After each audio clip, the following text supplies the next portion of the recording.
What if a man's kindness was the only map a lost woman had left?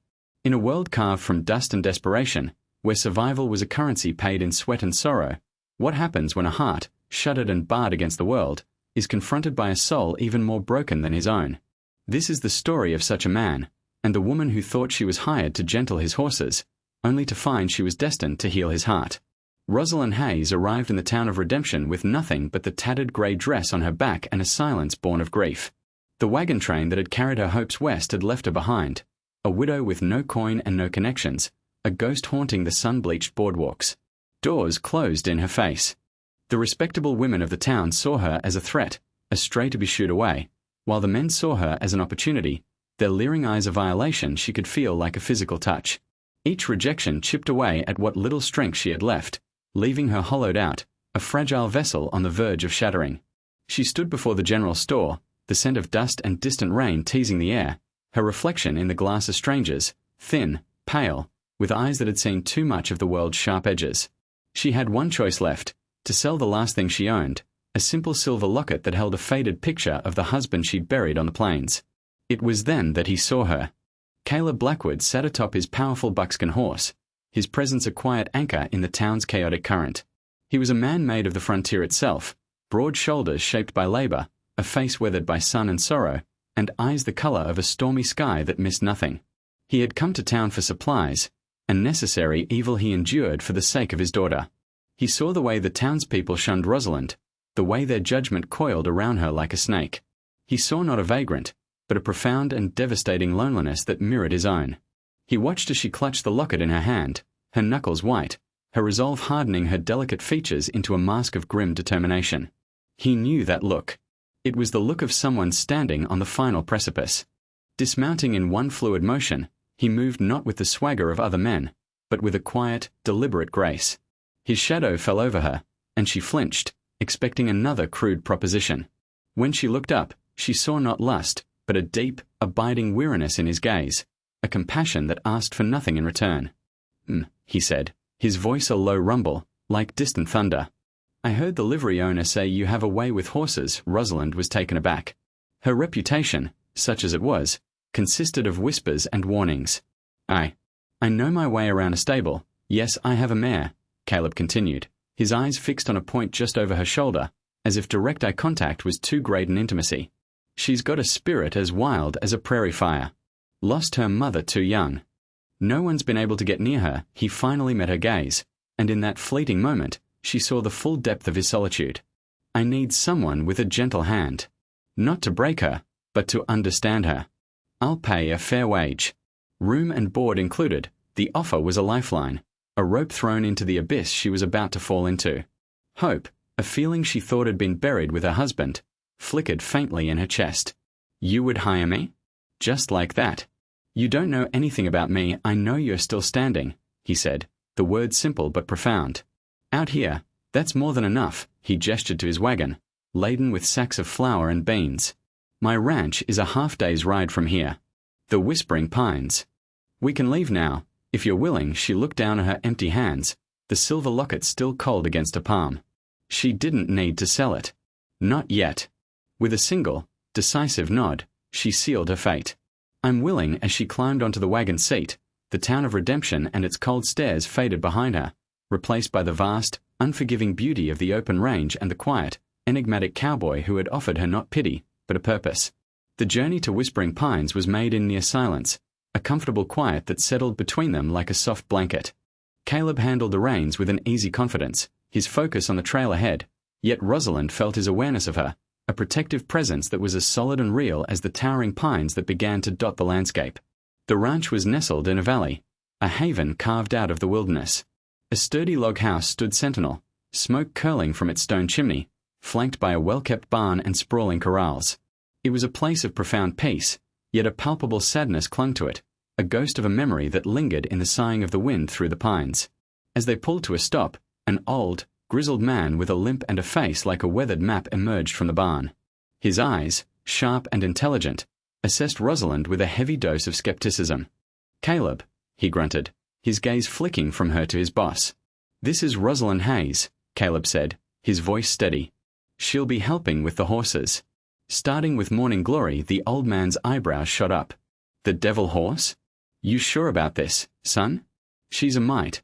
Delicate for that kind of work. The man's name was Gus, and his loyalty to Caleb was as plain as the worn leather of his chaps. Her hands may be gentle, Caleb replied, not looking at Rosalind but speaking for her, but her spirit isn't. She'll do fine. Rosalind felt a surge of gratitude for his quiet defense. Before she could speak, the front door of the house creaked open, and a small face peeked out. A little girl, no older than 6, with Caleb's stormy eyes and hair the color of spun cornsilk, stood watching them. She held a worn ragdoll in one arm, her expression a mixture of curiosity and deep, painful shyness. Eliza, Caleb's voice softened, the rough edges smoothed away. Come say hello. The child, Eliza, shuffled forward, her gaze fixed on Rosalind. There was an old soul's wisdom in those eyes, a watchfulness that spoke of a loss too great for her young years. She didn't speak, merely stared, taking in every detail of the strange woman her father had brought home. Rosalind's heart ached for the little girl. She knelt, bringing herself to Eliza's level. Hello, Eliza. It's a pleasure to meet you. That's a very beautiful doll. Eliza clutched the doll tighter. Then, in a barely audible whisper, she said, Her name is Sarah. The name hung in the air, heavy and significant. Caleb's jaw tightened, a flicker of pain crossing his face before he masked it. Rosalind understood. Sarah must have been his wife, Eliza's mother. The ghost of the ranch had a name. Over the next few days, Rosalind threw herself into her work. The mare, Morning Glory, was everything Caleb had promised, a beautiful creature full of fire and fear. She had been born during a storm that took her mother, and she trusted no one. But Rosalind was patient. She didn't use force, she used understanding. She would spend hours just sitting in the corral, speaking softly to the horse, letting the mare grow accustomed to her scent, her presence. She saw the same fear in the horse's eyes that she saw in Eliza's. Gus watched from a distance, his skepticism slowly melting into grudging respect. Caleb watched, too, from the porch or the barn door, his expression unreadable but his attention unwavering. Rosalind proved to be a balm on the wounded soul of the ranch. Her quiet competence in the stables was matched by a gentle warmth that began to permeate the house. She helped with meals, her presence easing the stark masculinity of the home. She mended Eliza's clothes and told her stories before bed, her voice a soothing melody that the little girl drank in like a thirsty traveler. Eliza, in turn, began to blossom. The shy, silent child started to follow Rosalind around the ranch, a small, constant shadow. She would bring her wildflowers, or sit quietly on the corral fence, watching Rosalind work her magic with Morning Glory. A fragile bond was forming, woven from shared whispers and quiet understanding. Caleb saw the transformation in his daughter and felt something stir within him, something he had thought long dead. He found himself looking for excuses to be near Rosalind, to hear her laugh, a sound as clear and refreshing as a mountain stream. He saw the strength beneath her fragile exterior, the fierce resilience that had kept her standing when the world had tried to knock her down. He was a man who had locked his heart away, believing it was the only way to protect himself and his daughter from more pain. But Rosalind, with her gentle hands and warrior spirit, was slowly, patiently, picking the lock. The day came when Morning Glory, for the first time, lowered her head and allowed Rosalind to stroke her muzzle. It was a victory born of patience and empathy, a moment of pure connection. Eliza, watching from the fence, gasped with delight, her face alight with a joy Rosalind had never seen before. That evening, a comfortable routine had settled over the ranch. Caleb was on the porch, mending a bridle, the setting sun casting him in hues of gold and amber. Rosalind sat on the steps, brushing Eliza's long, silky hair. The day had been warm, and the cool evening breeze was a welcome relief. They weren't talking, but the silence was full of unspoken things, gratitude, respect, and a burgeoning tenderness that was as wild and untamable as the land around them. Eliza leaned her head back against Rosalind's knees, her small body relaxed and trusting. She had been quiet for a long time, watching the fireflies begin their nightly dance in the tall grass. Rosalind hummed a soft lullaby, a tune her own mother had sung to her years ago. The rhythmic pull of the brush through Eliza's hair was hypnotic, a simple, domestic act that felt more like home than anything Rosalind had known for a very long time. Caleb watched them from the corner of his eye, the rhythmic motion of his hands on the leather slowing. The scene was so painfully beautiful it was like a knife to his heart. It was a portrait of a life he had dared not even dream of again, a vision of wholeness that mocked his solitary existence. He had hired Rosalind to tend his horses, a straightforward, practical arrangement. But she had done so much more. She had tended to the wounded spirit of his child, and in doing so, had begun to tend to his own. Eliza twisted around, her stormy grey eyes, so like her father's, looking up at Rosalind with an unnerving intensity. The child's face was solemn, her expression one of profound, earth-shattering seriousness that only children can truly master. She reached up and placed her small hand on Rosalind's cheek. Her touch was feather-light. "Your hands are nice," Eliza whispered, her voice small but clear in the twilight quiet. Rosalind smiled, her heart swelling. "Thank you." Sweet girl Eliza did not smile back. Her gaze remained fixed, searching. The silence stretched, broken only by the chirping of crickets and the distant lowing of cattle. Caleb had stopped his work entirely now, his hands frozen, the half-mended bridle forgotten in his lap. He could feel the shift in the air, the weight of the moment about to break.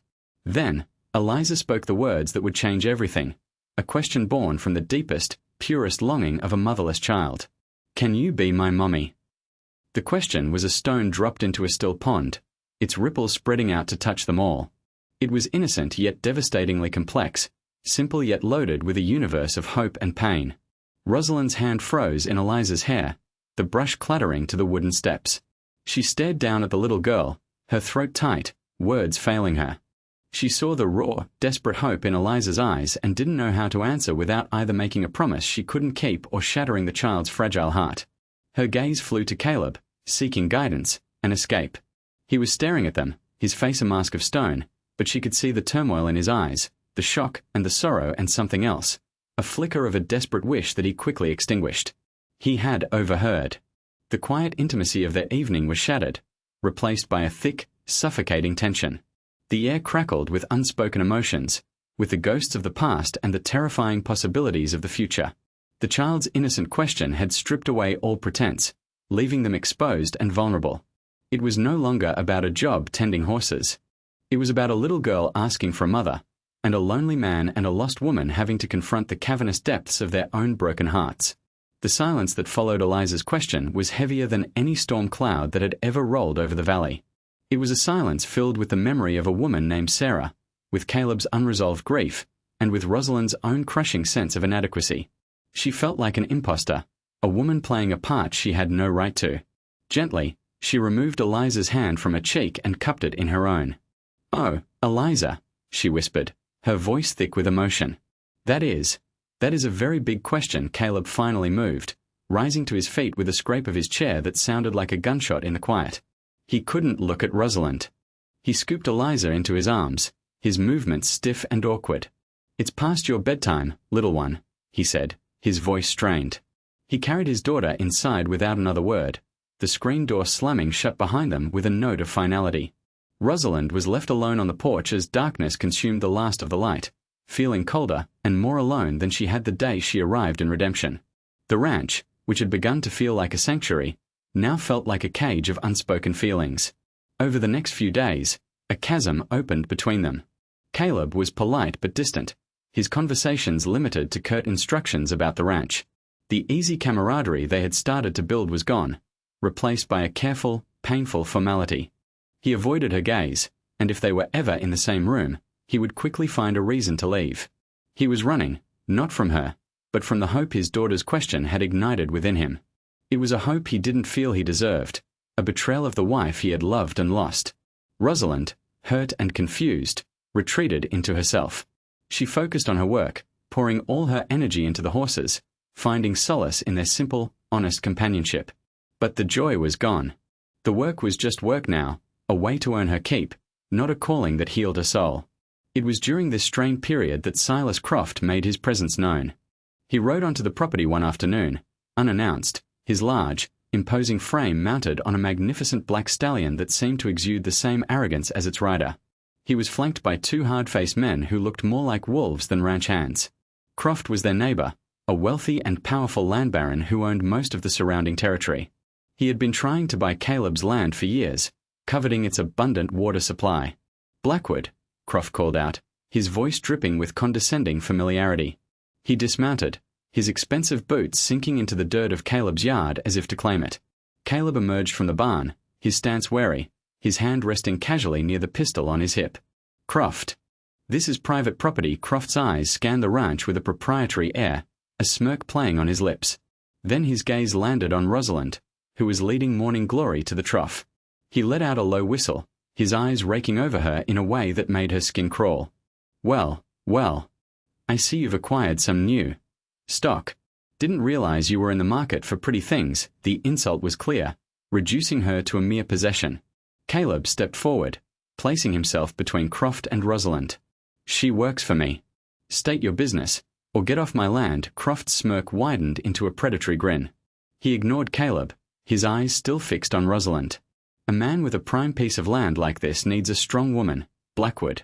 Not some broken-down stray. My offer still stands. Sell to me. I'll give you enough to set yourself and the little girl up somewhere else. Before you lose everything. The threat was veiled but unmistakable. He wasn't just talking about the land. His gaze flickered back to Rosalind, then toward the house where Eliza was. He was threatening Caleb's entire world. This ranch isn't for sale, Caleb said, his voice low and dangerous. Now I'm telling you for the last time. Leave. For a long moment, the two men stood in a silent battle of wills. Finally, Croft chuckled, a cold, humorless sound. Have it your way. But remember, Blackwood, everything in this valley has a price. And I always collect what I'm owed. He mounted his horse, gave Rosalind one last, lingering look, and rode away, his men following like shadows. The dust they kicked up settled slowly, but the menace they left behind hung in the air, a toxic, suffocating fog. The incident shattered the fragile peace of the ranch and, paradoxically, bridged the gap between Caleb and Rosalind. The external threat forced them to face the internal one. That evening, after Eliza was asleep, Caleb found Rosalind by the corral, staring out at the moonlit pasture. He stood beside her, the silence stretching between them, but this time it wasn't awkward. It was searching. I'm sorry, he said finally, his voice rough with emotion. For how I've been. When Eliza. When she asked you that. It brought it all back. He finally looked at her, and she saw the raw grief he kept so carefully hidden. My wife, Sarah, he began, the name a painful whisper on his lips. She was this place. She planted the garden, chose the name for the ranch. She was the sun and the moon. We built this life together. When the fever took her, the light just went out. I haven't known how to turn it back on. For Eliza. For myself, he confessed his fear, the paralyzing terror that letting someone else in would mean betraying Sarah's memory, or worse, risking that kind of devastating loss all over again. I've been trying to raise Eliza in a fortress, he admitted, his voice cracking, to protect her from any more pain. But seeing her with you. She's laughing again. I'd forgotten the sound of her laugh as he spoke. Rosalind felt her own walls begin to crumble. His pain was a mirror to her own. I had a husband, she said softly, her gaze distant. His name was Thomas. He was a good man, a dreamer. He believed the West was a place for new beginnings. He died of cholera on the trail. I buried him with my own hands. I was supposed to be a wife, a mother someday. Instead, I became a widow, a burden. When I came here, I was just trying to survive the next day. I never intended to feel like home. Caleb finished for her, his voice barely a whisper. She met his gaze, and in the silvery moonlight, they saw each other for what they truly were. Two lonely survivors, adrift in a sea of grief, who had unexpectedly found a shared harbor. The threat from Silas Croft was no longer just about land and water. It was about protecting this fragile, nascent hope, this tentative new beginning that was taking root in the soil of their shared sorrow. He reached out, his calloused fingers gently brushing a stray strand of hair from her face. The simple touch was electric, a promise of comfort and a spark of something more. He won't take this from us, Caleb vowed, his voice gaining strength, his purpose clear. I won't let him in that moment. They were no longer just a rancher and his hired hand. They were partners, united against the coming storm. The damming of the creek was an act of war. Silas Croft, true to his insidious nature, chose not a direct confrontation but a slow, strangling siege. The lifeblood of whispering pines, the clear, cold water that fed the pastures and nourished the livestock, dwindled to a muddy trickle overnight. Gus discovered it at dawn, his face grim as he delivered the news. Caleb rode out immediately, Rosalind insisting on going with him. They found the makeshift dam, a crude but effective wall of rocks and logs, constructed just beyond the border of Caleb's property. Croft's men were there, guarding their handiwork, their rifles held with casual menace. Caleb dismounted, his movements calm and deliberate, but his eyes were blazing with cold fury. "This is my water, Croft," Caleb's voice carried across the creek bed, hard and clear. Croft himself emerged from the trees, a smug look on his face. "The water runs through my land first, Blackwood. I've simply decided to keep more of it for myself. A man has to look after his own interests. You're killing my ranch," Caleb stated, the words flat and devoid of pleading. It was a statement of fact. "A pity," Croft sneered, his gaze sliding over to Rosalind, who sat tall on her horse, her expression a mixture of fear and defiance. "Perhaps if you'd been a more reasonable neighbor, we could have avoided this unpleasantness. A man with a little girl and a pretty stable hand can't fight a war. You should have sold when you had the chance." The blatant threat, encompassing not just his livelihood but his family, solidified Caleb's resolve. There would be no negotiation. This was a fight for survival. He turned his horse without another word, a silent vow passing between him and Croft. The ride back was heavy with unspoken fear. The ranch, their sanctuary, was under attack. That night, the three of them, Caleb, Rosalind, and Gus, sat around the kitchen table, a single lamp casting long shadows on their worried faces. Despair was a fourth guest at the table, a hungry spectre threatening to devour their hope. "There's the old well up in the north pasture," Gus said, his voice raspy. "Hasn't been used in years. Could be dry. But it's a chance. It was a slim hope, and a monumental task. It would mean days of back-breaking labor to clear and deepen the well, all while hauling water barrel by barrel from the house to keep the animals alive. But it was their only chance. They began the next day at sunrise, a small, defiant army of three against a tyrant. The work was grueling. The sun beat down on them mercilessly. Caleb and Gus worked in the well pit, digging through layers of dry, compacted earth, while Rosalind hauled buckets of dirt and rock, her muscles screaming in protest. Eliza watched from the shade of a lone oak tree, her small face a canvas of worry. Days blurred into a haze of sweat, dust, and exhaustion. But as they toiled together, something shifted. Their shared struggle forged them into an unbreakable unit. They moved in a rhythm born of mutual reliance, anticipating each other's needs, offering a cup of water or a word of encouragement without being asked. The physical barriers between Caleb and Rosalind dissolved completely, replaced by a profound and intimate understanding. One evening, as they trudged back to the house, covered in grime and utterly spent, Caleb stopped and took Rosalind's hand. Her palms were raw and blistered. He gently traced the lines of her injuries with his thumb, his touch sending a shiver through her. "You didn't have to do this," he said, his voice thick with an emotion he could no longer hide. "This isn't your fight." She met his gaze, her own eyes clear and unwavering.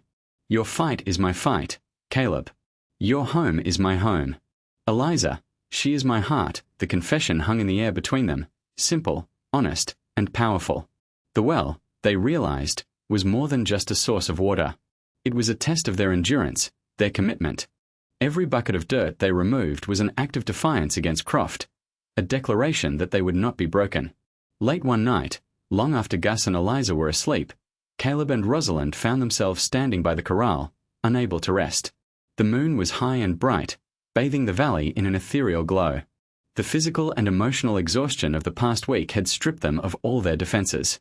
"I was so afraid of losing what I had," Caleb said, his voice a low murmur. "I never thought about what I could gain." He turned to face her, his stormy eyes reflecting the moonlight, filled with a raw, breathtaking vulnerability. "I see a future now, Rosalind. A real one. It doesn't erase the past. It doesn't replace Sarah. It builds something new, right alongside it. It's a future with you in it. A future where Eliza has the mother she's been longing for." He stepped closer, framing her face with his large, gentle hands.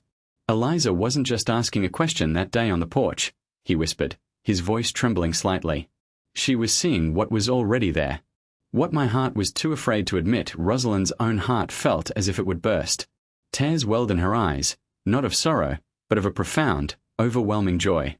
This man, this kind, honorable, broken man, was offering her everything she had ever dreamed of and thought she had lost forever.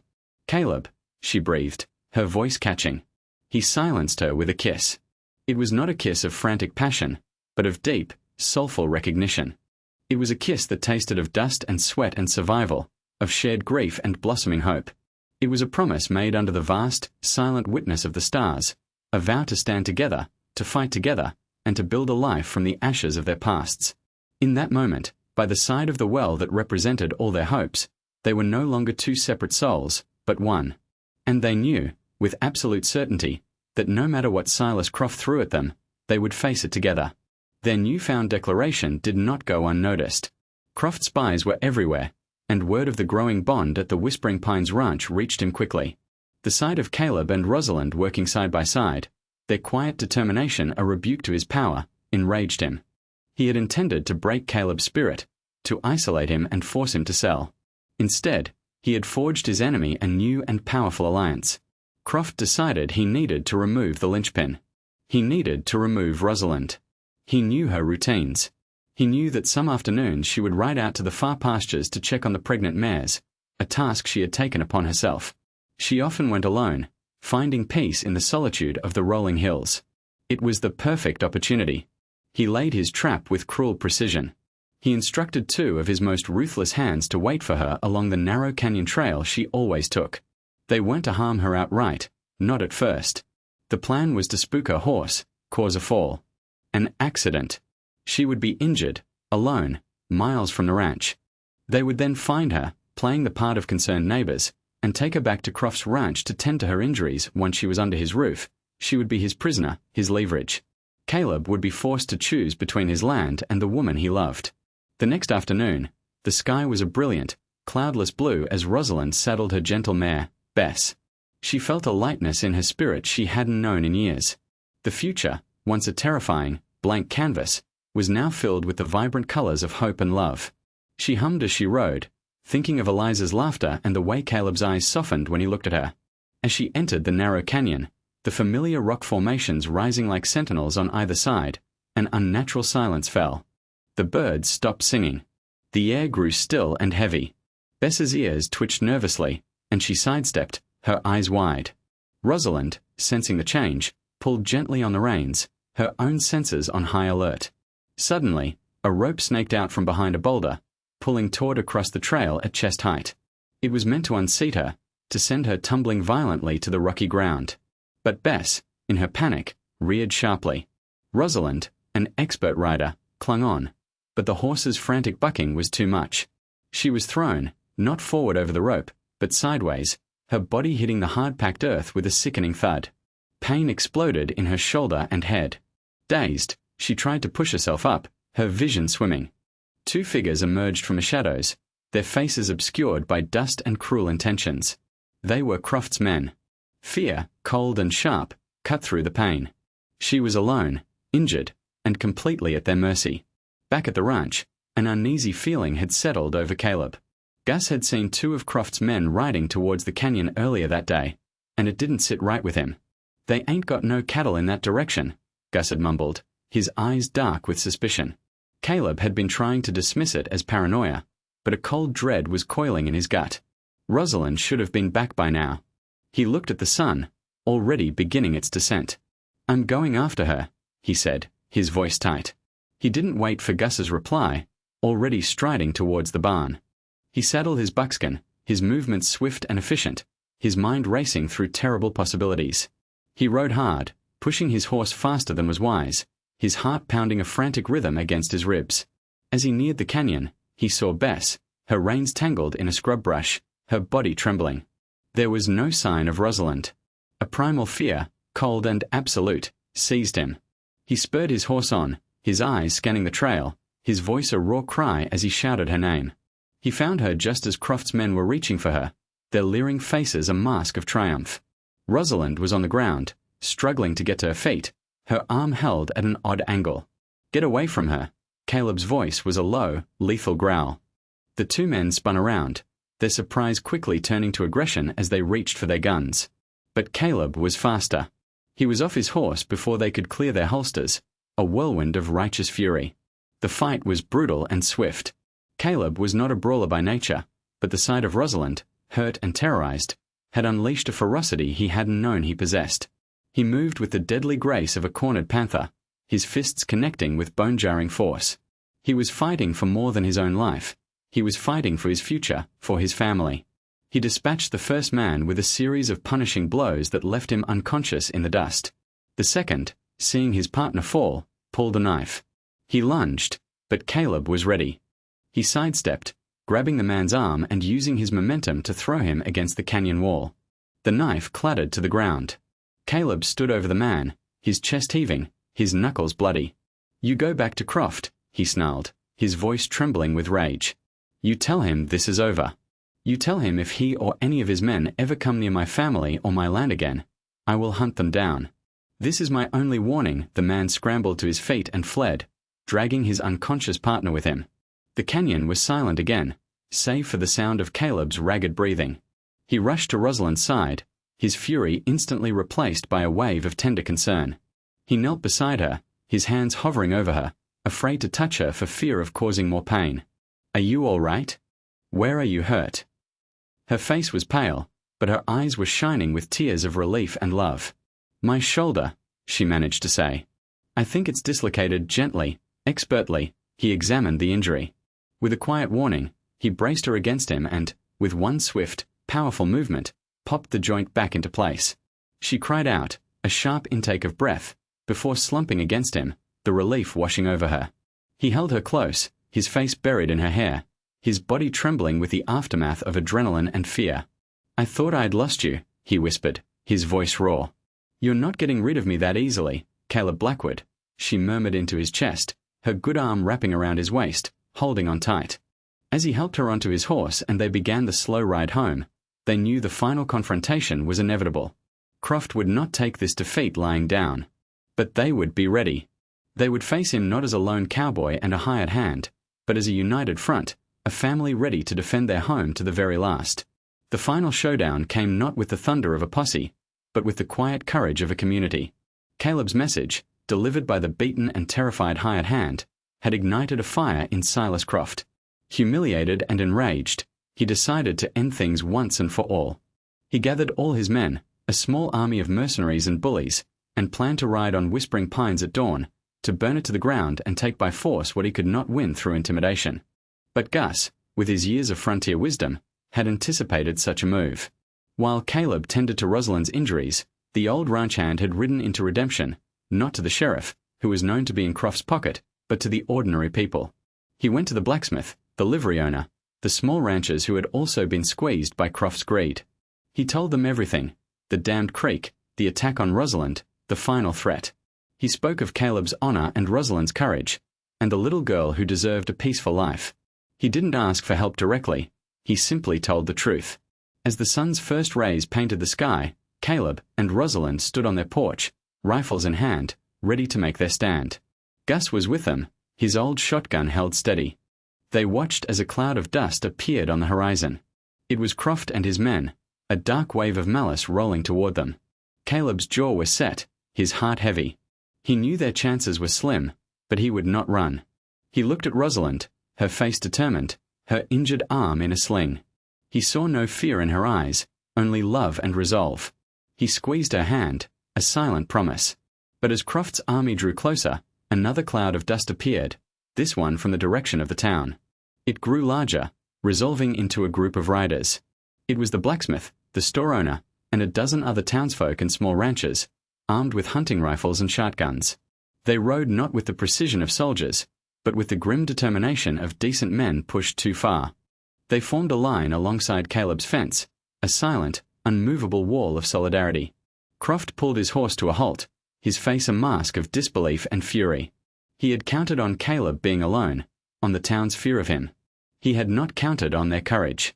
He stared at the line of determined faces, at Caleb Blackwood standing proudly with the woman he loved, and he knew he had lost. The power he wielded was built on fear, and fear had just been conquered by unity. There was no grand battle, no shootout. There was only the heavy, damning silence. The sheriff, shamed into action by the town's uprising, finally rode out and served Croft with a warrant for damming the creek and assault. Stripped of his power and his army of thugs, who melted away at the first sign of real opposition, Silas Croft was just a bitter, defeated man. He was run out of the county, his reign of terror over. The ranch was safe. In the days that followed, a profound peace settled over Whispering Pines. The creek flowed freely again. The townsfolk, now firm friends, helped repair the well, not because it was needed anymore, but as a symbol of their shared victory. Life fell into a new, beautiful rhythm. Rosalind was no longer the hired hand, but the heart of the home. Her laughter filled the rooms that had been silent for so long. She and Caleb were partners in every sense of the word, their love a quiet, steady flame that warmed everyone around them. One sunny afternoon, they sat on the porch, watching Eliza play in the yard with a new puppy, a gift from the blacksmith's son. Eliza was chasing a butterfly, her pigtails flying, her face alight with pure, unadulterated joy. She stumbled and fell, scraping her knee. Before Caleb or Rosalind could move, she picked herself up, brushed the dirt off her dress, and ran to the porch. But she didn't run to Caleb. She ran straight into Rosalind's arms, burying her face in her lap. "It's okay," Rosalind said, stroking her hair, her voice full of maternal tenderness. "It's just a little scrape. We'll get you cleaned up." Eliza looked up, her grey eyes, so like her father's, shining with trust and love. There was no big, dramatic question this time. There was only a simple, happy statement of fact. "You're the best mommy," she said, and hugged Rosalind tighter. Rosalind looked over Eliza's head at Caleb. His face was filled with so much love it stole her breath away. He reached out and covered her hand with his, their fingers lacing together. The family was complete. The broken pieces of their lives had been reassembled, not as they were before, but into something new, something stronger and more beautiful. What is it that truly builds a home? Is it the wood and stone of a house, or the courage and kindness that fill it? For a lonely cowboy, a lost widow, and a little girl who wished for a mother, the answer was clear. It was a love born on the harsh frontier, a love that proved that even in the dustiest, most desolate of places, the most beautiful things can grow. And perhaps, their story reminds us all that the greatest rescues are not of the body from peril, but of the heart from loneliness.